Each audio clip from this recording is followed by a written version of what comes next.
Assalamualaikum warahmatullahi wabarakatuh. Selamat datang di pembelajaran geografi.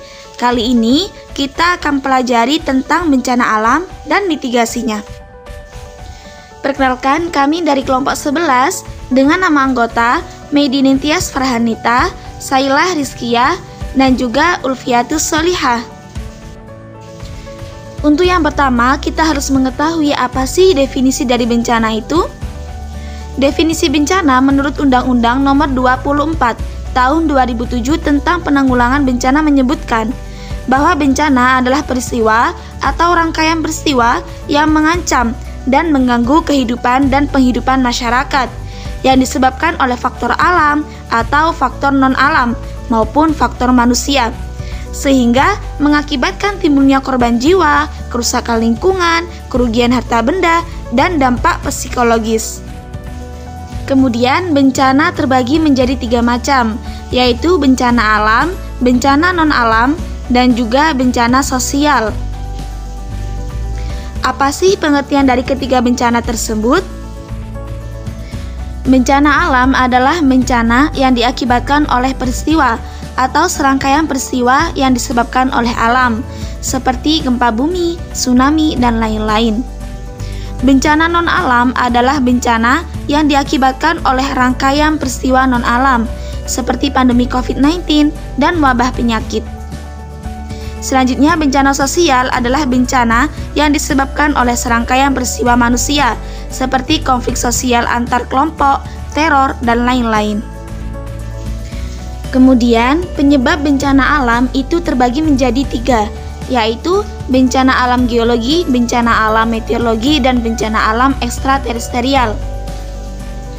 Bencana alam geologi adalah semua peristiwa atau kejadian di alam yang berkaitan dengan siklus-siklus yang terjadi di bumi, atau segala sesuatu yang disebabkan oleh faktor-faktor geologi seperti gempa bumi, tsunami, dan gunung meletus.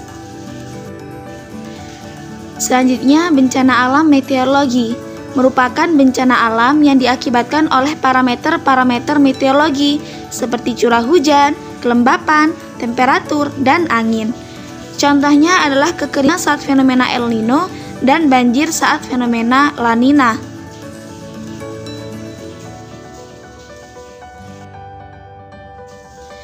Sedangkan bencana alam ekstraterestrial adalah bencana alam yang disebabkan karena sesuatu yang terjadi di luar angkasa, seperti asteroid yang jatuh atau menghantam bumi, badai matahari, meteor, dan lain-lain. Oke, kita lanjut ke mitigasi bencana. Namun, sebelum itu kita harus mengetahui bagaimana sih kondisi geografis di Indonesia. Secara geografis, Indonesia terletak di antara 3 lempeng utama dunia, yaitu lempeng Eurasia, Indo-Australia, dan Pasifik. Hal ini yang menyebabkan Indonesia sering dilanda gempa bumi. Gempa bumi tersebut dapat terjadi karena adanya tumbukan antar lempeng. Oleh karena itu, potensi Indonesia dilanda gempa bumi lebih besar dibanding dengan negara-negara lain di dunia. Bahkan seluruh wilayah di Indonesia sangat rentan dengan gempa bumi, kecuali Pulau Kalimantan. Bencana alam menjadi konsekuensi dari aktivitas alam maupun manusia. Oleh karena itu, ketidakberdayaan manusia serta kurang baiknya pengaturan keadaan darurat, bencana alam mengakibatkan kerugian yang besar dalam bidang ekonomi, struktural, bahkan kematian. Akan tetapi, setidaknya resiko bencana alam dapat diminimalisir dengan melakukan upaya pencegahan yang bersifat struktural maupun non-struktural. Nah, inilah yang disebut dengan mitigasi bencana. Mitigasi bencana adalah serangkaian upaya untuk mengurangi resiko bencana, baik melalui pembangunan fisik maupun penyadaran dan peningkatan kemampuan menghadapi ancaman bencana.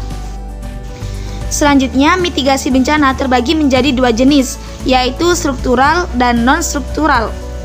Mitigasi struktural adalah upaya untuk mengurangi kerentanan terhadap bencana dengan cara rekayasa teknis bangunan tahan bencana. Contohnya, pembuatan kanal khusus pencegahan banjir, terdapat alat untuk mengidentifikasi aktivitas gunung yang masih aktif, dan pembuatan bangunan yang tahan gempa. Untuk selanjutnya, mitigasi non-struktural adalah upaya dalam mengurangi resiko dengan cara memodifikasi perilaku manusia atau proses alam tanpa memerlukan struktur teknis. bisa dalam lingkup upaya pembuatan kebijakan seperti pembuatan suatu peraturan. Contohnya, larangan membuang sampah ke sungai atau undang-undang penanggulangan bencana. Kali ini kita akan memberi contoh mitigasi bencana banjir. Dalam mitigasi bencana banjir secara struktural, yang pertama adalah membangun infrastruktur kedap air, membangun tanggul, dan juga membuat saluran drainase yang baik. Selanjutnya, langkah mitigasi bencana secara non-struktural adalah larangan membuang sampah ke sungai, membuat peta daerah rawan banjir, dan melakukan simulasi penanggulangan banjir. Pesan yang dapat kita ambil adalah jagalah lingkungan kita, maka alam tidak akan mengadu pada Sang Pencipta. Demikianlah materi yang dapat kami jelaskan. Mohon maaf apabila ada kesalahan definisi, tata bahasa, dan lain-lain. Terima kasih sudah menonton video kami, semoga bermanfaat. Jangan lupa like, comment, share, and subscribe. Wassalamualaikum warahmatullahi wabarakatuh. Bye-bye.